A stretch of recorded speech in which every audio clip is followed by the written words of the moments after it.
Mga kababayan, huwag nyo nang hanapin ang mga pulis sa presinto sapagkat kami ay nasa inyo ng mga telepono. Dial 911, darating kami sa loob ng 5 minuto. Lilingkod sa bawat Pilipino at magbibigay ng tamang impormasyon para sa tahimik at maayos na Pilipinas. Police News Network, alagad ng batas, tagapagtaguyod ng balitang pulis, sandigan ng mamamayan, patnubay ng katotohanan. Kampo Krame, maghahatid ng pinakahuling kaganapan at nagbabagang balita. Ito ang PNN Police News Network. At ngayon, ang inyong mga tagapagbalita. Magandang hapon, Bagong Pilipinas. Kami ang inyong alagad ng batas, tagataguyod ng Balitang Pulis. Patrolwoman Mary Grace Artizuela mula sa PNP Anti-Cybercrime Group. At ngayong hapon, meron po ulit tayong guest co-host mula sa Philippine Navy na si Seaman First Class Journalist Elmo Gaspar. Magandang hapon sa iyo, sir. Magandang hapon din, ma'am. Maraming salamat po muli sa Philippine National Police sa pagbibigay sa amin ng oportunidad na maging guest co-host dito po sa Police Network News. Kami po ay maghahatid sa inyo ng tamang balita, kwento ng pulis at serbisyo para sa mamamayan at ito po ang PNP News Online. Ang pangunahing balita ng Police News Network, alagad ng batas, tagataguyod ng Balitang Pulis.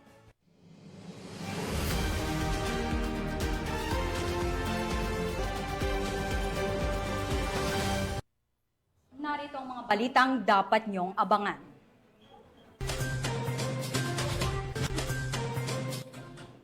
Halos 41 milyong pisong halaga ng shabu nasabat sa buy-bust operation sa Negros Oriental. Tatlong most wanted person sa Bulacan na aresto sa sunod-sunod na operasyon ng Bulacan PNP. At 2 individual arestado sa pagbebenta ng financial accounts at pekeng pera online.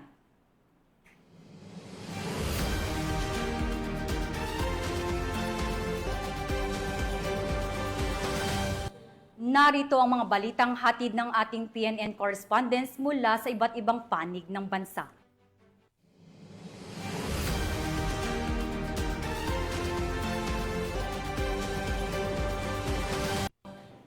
Simulan natin ang balita mula sa bahagi ng Luzon.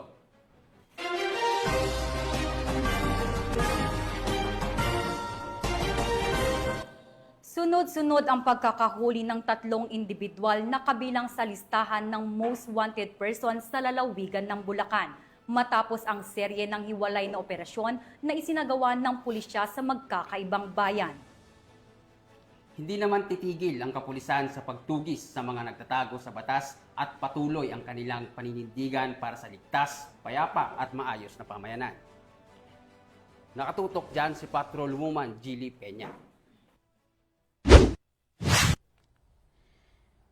Wala nang lusot ang 3 individual na tinaguriang most wanted person ng lalawigan matapos masakote ng Bulacan Police Provincial Office sa magkakahiwalay ngunit mabilisang manhunt operation sa iba't ibang bayan ng Bulacan nito lamang nakaraang araw. Sa ulat mula sa tanggapan ni Police Colonel Angel L. Garciliano, Acting Provincial Director ng Bulacan PPO, ang matagumpay na operasyon ay bahagi ng pinaigting na kampanya ng kapulisan laban sa kriminalidad sa ilalim ng direktiba ni Police Brigadier General Ponce Rogelio I. Peñones Jr., Regional Director ng Police Regional Office 3. Unang nasakote ang tinaguriang top 1 most wanted person ng Santa Maria, Bulacan. Kinilala siyang si alias RG, 45 anyos, binata, tricycle driver at residente ng Barangay Katmon, Santa Maria, Bulacan. Siya ay naaresto sa bisa ng warrant of arrest sa kasong rape na walang inirekomendang piyansa. Kasunod nito na aresto naman ng Balagtas MPS si alias Naldo, 48 anyos, may asawa, kusinero at residente ng Barangay Burol 2nd Balagtas, Bulacan. Tinuturing siyang top 5 most wanted person ng naturang bayan kaugnay ng kasong 2 counts of qualified theft na may nirekomendang piyansang 12,000 pesos sa bawat kaso. Samantala sa Norzagaray, Bulacan, natuntun ng tracker team si alias Alvin, 33 anyos, binata, construction worker at kabilang sa top 10 most wanted person sa municipal level. Batay sa warrant of arrest na inilabas ng Municipal Trial Court, 3rd Judicial Region Angat, Bulacan para sa kasong pagnanakaw o theft na may nirekomendang piyansang 30,000 pesos. Ang lahat ng naaresto ay pansamantalang nasa kustodiya ng kanilang arresting units para sa kaukulang dokumentasyon at inisyal na proseso bago i-turn over sa mga kinauukulang korte. Patuloy ang paalala ng Bulacan PNP sa publiko na makiisa sa kampanya kontra kriminalidad sa pamamagitan ng pagbibigay ng impormasyon sa mga kinaukulang otoridad. Mula dito sa Police Regional Office 3, ako ang inyong PNN Correspondent, Patrolwoman Jilly Advincula Peña, alagad ng batas, tagataguyod ng Balitang Pulis. Maraming salamat, Patrolwoman Peña. 2 individual ang arestado sa Cubao, Quezon City sa isinagawang entrapment operation ng Quezon City District Anti-Cybercrime Team dahil sa pagbebenta ng financial accounts at pekeng pera online. Yan ang balitang aking tinutukan. Nasa kote sa Cubao, Quezon City ang 2 individual na sangkot sa pagbebenta ng financial accounts at pekeng pera online. Sa pinaigting na cyber patrolling, natuntun ng mga tauhan ng Quezon City District Anti-Cybercrime Team ang post ng isa sa mga suspect na nag-aalok ng debit card sa halagang 3,500 piso. Sa pakikipag-ugnayan sa mga suspect, napag-alaman na nagbebenta din sila ng mga pekeng pera na naging daan upang maisagawa ang isang entrapment operation. Nasabat mula sa kanila ang 56 na piraso ng pekeng 1,000 peso bills at isang debit card. Kinasuhan ang mga suspect sa paglabag sa Anti-Financial Accounts Scamming Act at illegal possession and use of false treasury or banknotes and other instruments of credit na may kaugnayan sa Cybercrime Prevention Act of 2012. Kami po mula sa Quezon City District Anti-Cybercrime Team ay muling nagpapaalala sa lahat ng ating mga kababayan, sa mga tagapanood at tagapakinig na ang pagbili o pagbibenta ng anumang klaseng financial account ay mariing pinagbabawal sa ating saligang batas. Specifically under Section 5 of RA 12010 or ang Anti-Financial Accounts Scamming Act or AFASA, dahil maaring magamit ito ng mga cybercriminals sa kanilang pag-i-scam at maitago ang kanilang mga pagkakakilanlan. Mula dito sa Campo Crame, ako ang inyong PNN Correspondent, Patrolwoman Mary Grace Artizuela, nagbabalita para sa Police News Network, alagad ng batas, tagataguyod ng Balitang Pulis. Maraming salamat, Patrolwoman Artizuela. Bumagsak sa kamay ng batas ang isang lalaki na may kinakaharap na 2 kaso ng rape matapos siyang maaresto sa ikinasang operasyon ng Bacnotan Municipal Police Station sa Bacnotan, La Union. Magbabalita dyan si Police Master Sergeant Marvin J. Cromero. Inaresto ng Bacnotan PNP si alias Crisanto, 44 taong gulang, isang karpintero at residente ng Barangay Bitala, Bacnotan, La Union, matapos isilbi ang 2 warrant of arrest kaugnay sa mga kasong qualified rape of a minor at qualified statutory rape. Ang operasyon ay sinagawa bandang alas 9 ng umaga sa Barangay Nagsibaanan, Bacnotan, La Union. Matapos ang pag-aresto, dinala ang suspect sa Bacnotan District Hospital para sa medical exam at isinilin sa e-warrant at National Police Clearance System para sa dokumentasyon. Paalala sa publiko, hinihikayat ang lahat na agad magsumbong sa mga otoridad kung may nalalamang kahilintulad na krimen. Mula dito sa Ilocos Region, ako ang iyong PNN Correspondent, Police Master Sergeant Marvin J. Cromero, alagad ng batas, tagataguyod ng Balitang Pulis. Maraming salamat, Master Sergeant Romero. Walang ligtas sa batas ang isang individual matapos itong maaresto sa Cagayan sa bisa ng search warrant na isinilbi ng mga otoridad, kung saan nasamsam mula sa kanya ang hinihinalang illegal na droga at isang hindi lisensyadong baril. Patrolwoman Richelle Ledesma sa balita.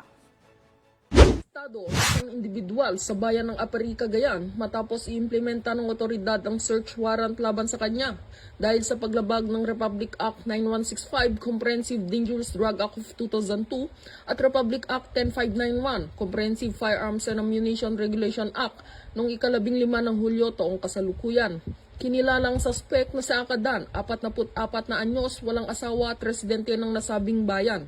Ang paghalugog sa bahay ng naturang suspect ay nagresulta sa pagkakakumpiska ng mga sumusunod. 2 pirasong heat-sealed plastic transparent sachet na naglalaman ng puting crystalline substance na pinaniniwalaang shabu. 8 pirasong heat-sealed plastic transparent sachet na naglalaman ng puting crystalline substance na pinaniniwalaang shabu. 9 na piraso ng bukas na transparent plastic sachet na may bakas na pinaniniwalaang shabu.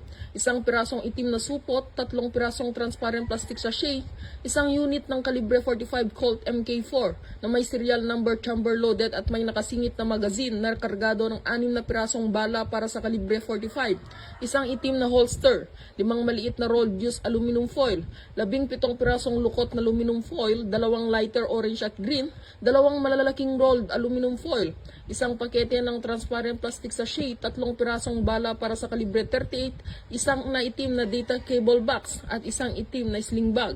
Ang naturang operasyon ay pinangunahan ng PNP Apari sa pangunguna ni Police Major Ignacio Dinulong Jr., Officer in Charge, kasama ang 1st Mobile Force Platoon, 2nd Cagayan Provincial Mobile Force Company at 3rd Maneuver Company Regional Mobile Force Battalion 2 na sinaksihan ng mga halal na opisyal sa barangay.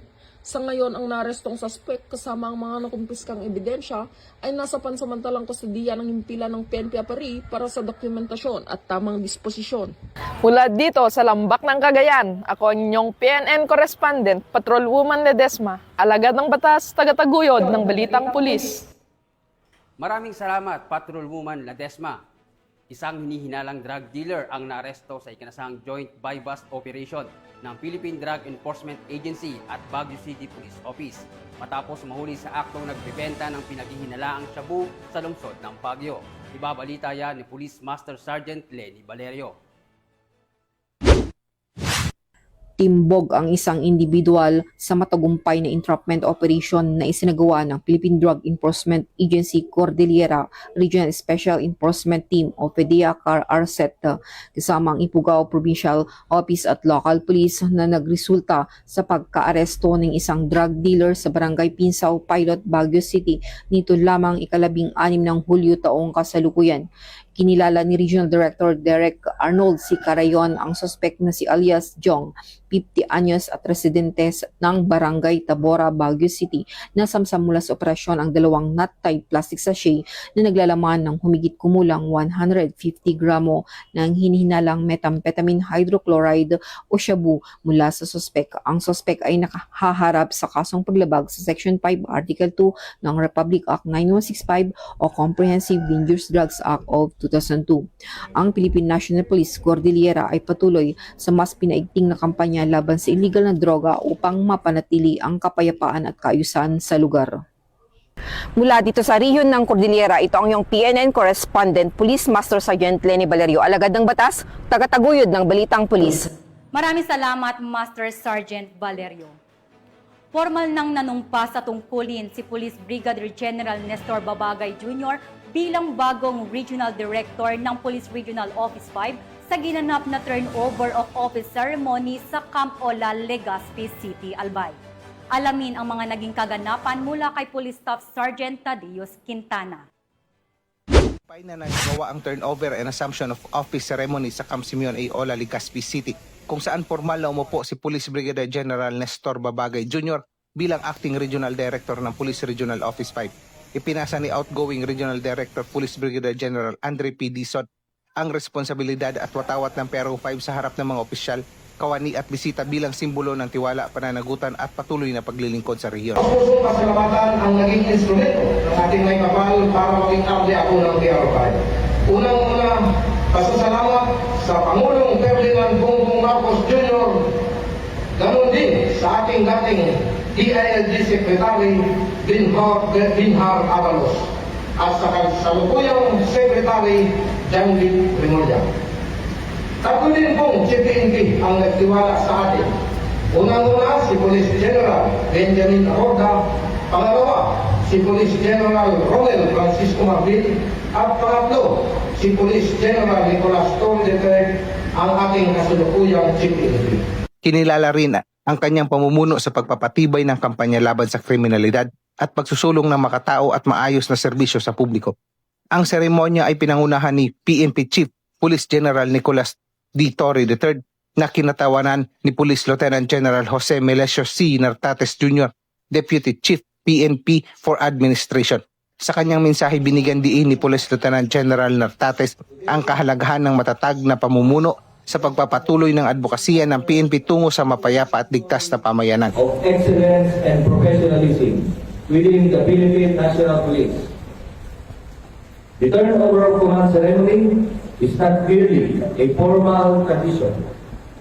It is a symbolic reaffirmation of our core values of integrity, continuity, and faithful service to our people. Samantala, mainit namang tinanggap ng PRO5 si Police Brigadier General Babagay Jr. na kinilala sa kanyang malawak na karanasan sa iba't ibang posisyon sa PNP at sa kanyang maayos na record sa pamumuno. Ipinahayag niya ang kanyang hangaring ipagpatuloy at higit pang paigtingin ang mga programang inulunsad ng kanyang naunang opisyal upang matiyak ang kapayapaan at kaayusan sa rehiyon. Sir, I am very honored and grateful to be given this chance to serve my fellow Bicolanos.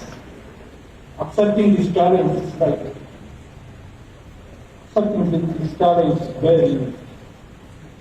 very challenging. An attestation that I can do more than what is required. To serve my countrymen, to keep them safe and secure. With this responsibility vested upon me, I am pledging to uphold my position with integrity and compassionate service to the public. Mula dito sa Legazpi City, Albay, ako ang PNN Correspondent, Police Staff Sergeant Quintana, alagad ng batas, tagataguyod ng Balitang Pulis. Maraming salamat, Patrol Woman Quintana. Tunghayan naman natin ang mga balita mula sa Visayas.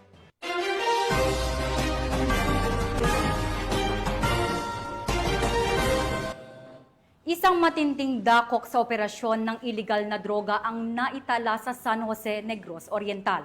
Matapos masabat ng kapulisan ang halos 41 milyong pisong halaga ng hinihinalang shabu mula sa isang high-value individual sa ikinasang buy-bust operation sa naturang lugar. Tinitiyak naman ng PNP na magpapatuloy ang agresibong kampanya laban sa iligal na droga, katuwang ang komunidad upang mapanatili ang kapayapaan at kaayusan sa buong bansa. Patrolwoman Flora May Azares, ibalita mo. Nakaisunod sa pagpakahilom, tanan na mga isulti pwedeng magamit, pabor, bato kanima, taas ng korte sa Pilipinas. Ha? Napo kayo katawan, bukuha mo kagaling abogado. Kung di ka kakuha, mahatag ang gobyerno rin usa. Napo kayo katawan, bukuha mo kagalingon nga doktor. Kung di ka kakuha, mahatag ang gobyerno rin usa. Nakasabot ka, wala? Nasabat ng Negros Oriental PNP ang halos 41 milyong halaga ng hinihinalang shabu mula sa isang high-value individual sa isinagawang buy-bust operation sa Purok 5, Barangay Santo Niño, San Jose, Negros Oriental noong ika-15 ng Hulyo ng taong kasalukuyan. Kinilala ni Police Colonel Ronan R. Claraval, Provincial Director ng Negros Oriental Police Provincial Office, ang sospek na si alias Pau, 36 anyos, na residente ng Barangay Hamanhak, Dumaguete City, Negros Oriental. Bandang alas 12:13 ng hating gabi, nang ikinasa ng mga operatiba ang naturang buy-bust operation na kung saan nagsilbing pusher-buyer ang isang pulis at nahuli sa aktong nagbibenta ang nasabing sospek. Kaagad inaresto ng mga otoridad ang sospek at nakumpiska mula rito ang 7 pakete ng hinihinalang shabu na may timbang na 600 gramo at may standard drug price na 40,800,000 pesos. Buy-bust money, backpack, isang cellphone, isang Ford Everest na sasakyan at susi. Kasalukuyang nasa kustodiya ng San Jose Municipal Police Station ang sospek at maharap sa kasong paglabag sa RA 9165 o Comprehensive Dangerous Drugs Act of 2002. As of today, the case is now under inquest proceedings and appropriate charges will be filed once the inquest proceeding is done. So to the members of the community, we urge you to help us in reporting the suspicious activities in your areas. You can call 911 for immediate police response or call the number of the police stations nearest. Mula dito sa Central Visayas, Ako ang inyong Police News Network correspondent, Patrolwoman Flora May Asares. Alagad ng batas, tagataguyod ng balitang pulis. Maraming salamat, Patrolwoman Azares. Matagumpay na nasabat ng Iloilo City Police ang tinatayang mahigit 1 milyong halaga ng hininalang shabu sa ikinasang buy-bust operation na nagresulta sa pagkakaresto ng isang high-value individual. Nakibalita dyan si Patrolwoman Andrea Dominic de Palubos. Umabot sa 1,200,000 pisong halaga ng hinihinalang shabu ang nasabat sa isinagawang drug buy-bust operation ng mga operatiba ng City Drug Enforcement Unit 6 sa Barangay San Isidro, Haro, Iloilo nito lamang ika-16 ng Hulyo taong kasalukuyan. Ayon kay Police Captain Roque Jimeno III, Officer in Charge ng City Drug Enforcement Unit, matagal nang minamanmanan ng kanilang unit ang pangunahing suspect na si alias JM, 48 taong gulang na residente ng Halandoni, Estati, Lapus at naitalagang high-value individual. Ayon sa ulat, ginagamit umano ni alias JM ang kanyang taxi bilang tago-tagong transportasyon sa paghahatid at pagkuha ng iligal na droga sa lungsod. Kasama ni alias JM na nadakip sina alias Kyle, 18 taong gulang at alias Benji, 42 taong gulang, pawang mga residente ng Habitat San Isidro, Haro. Ayon sa investigasyon, si alias Benji ang siyang tumatayong distributor sa lugar, habang si alias Kyle naman ay nagsisilbing lookout sa mga aktibidad. Nakumpiska mula sa mga sospek ang 5 heat-sealed plastic sachet at 3 malalaking pakete ng hinihinalang shabu na may kabuuang timbang na humigit kumulang 150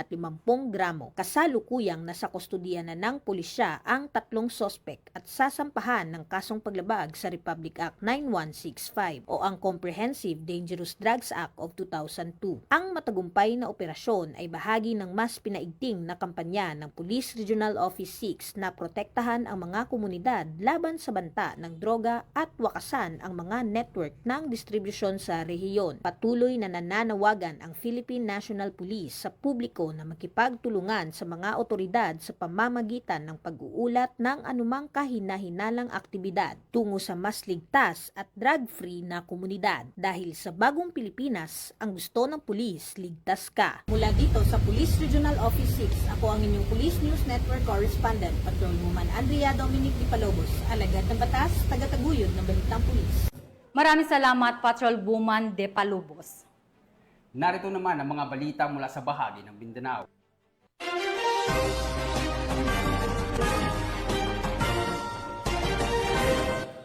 Sa kulungan ang naging hantungan ng 2 lalaki matapos mahulihan ng iligal na droga at baril sa ikinasang checkpoint operation ng pulisya sa Maguindanao del Sur.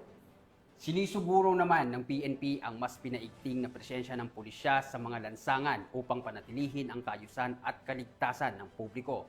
Ang report mula kay Patrolwoman Judy Ann Alibo.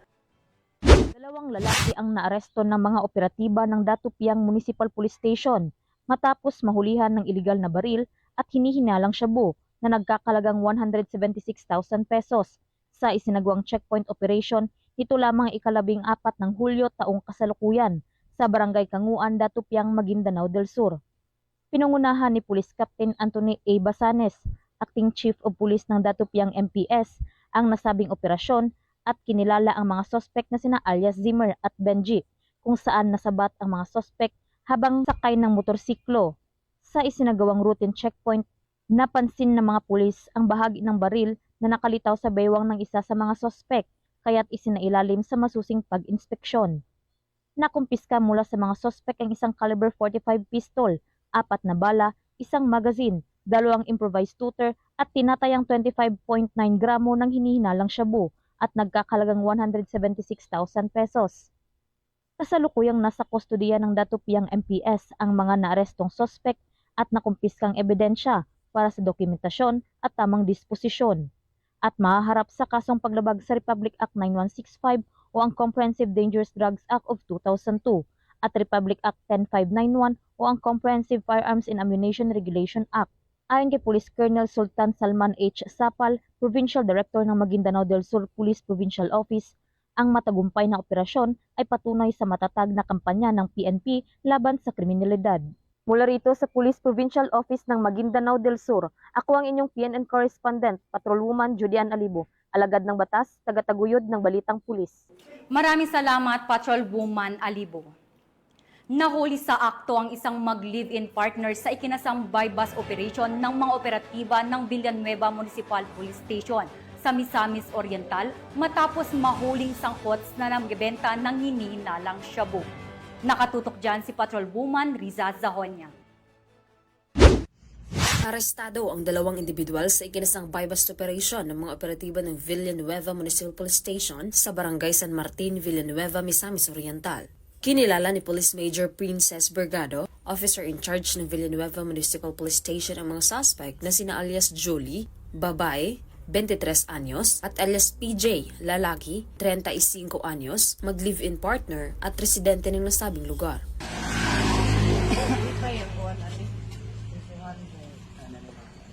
Sa ikinasang operasyon ng mga operatiba ay nakumpiska ang mga maliliit na pakete ng hinihinalang shabu, isang cellphone, 2 wallet at isang 500 peso bill na ginamit bilang buy-bust money. Naharap ang mga suspect sa kasong paglabag sa RA 9165 o Comprehensive Dangerous Drugs Act of 2002. Mula dito sa Northern Mindanao, ako ang inyong Police News Network Correspondent, Patrolwoman Riza Zahonya, alagad ng batas, tagataguyod ng Balitang Pulis. Maraming salamat, Patrolwoman Riza Zahonya. Naaresto ng mga otoridad ang isang individual na kabilang sa talaan ng high-valued individual sa bisa ng search and warrant operation na isinagawa ng kapulisan sa Davao City. Narito ang detalye sa report mula kay Patrolwoman Bernamay Lapus. Arestado ang isang high-value individual na kabilang sa top 2 sa lungsod sa isinagawang search operation ng mga operatiba ng Regional Police Drug Enforcement Unit 11, City Drug Enforcement Unit at iba pang unit ng pulisya noong Hulyo 16 taong kasalukuyan sa Purok 6B Barangay Boulevard, Davao City.